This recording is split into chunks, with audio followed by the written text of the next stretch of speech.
Mahfud MD ternyata pernah dilobi Presiden PKS jadi cawapres Anies Baswedan, tapi ditolak. Menko Polhukam RI, Mahfud MD ternyata pernah dilobi Presiden Partai Keadilan Sejahtera atau PKS, Ahmad Syaiqo, agar mau menjadi calon wakil presiden dari Anies Baswedan di Pilpres mendatang. Permintaan itu disampaikan Ahmad Syaiqo saat mendatangi rumah Mahfud MD. Saat itu, petinggi PKS itu pun langsung menawarkan agar dirinya mau menjadi cawapres Anies. Syaiqo ketika datang ke rumah saya menjajaki bagaimana kalau Bapak menjadi cawapresnya Anies. Mahfud pun mengakui dirinya menolak tawaran dari Ahmad Syaiqo sebab dia khawatir jika menjadi cawapres Anies bakal mengganggu partai politik dalam koalisi perubahan untuk persatuan. Bilang jangan saya nanti malah pecah.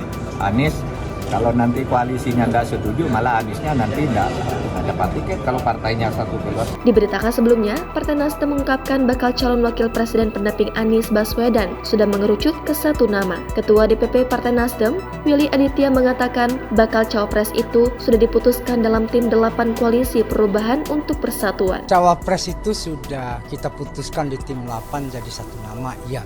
Menurut Willy, kedatangan Anies ke Pacitan bertemu Ketua Majelis Tinggi Partai Demokrat Susilo Bambang Yudhoyono dan Ketua Umum Agus Harimurti Yudhoyono juga melaporkan nama cawapres tersebut. Lebih lanjut, Willy menjelaskan pengumuman cawapres Anies paling lambat digelar pada 16 Juli mendatang. Deadline waktu yang sudah kita siapkan di tim 8 itu paling lambat deklarasinya 16 Juli. Paling lambat deklarasinya. Tapi satu namanya sudah.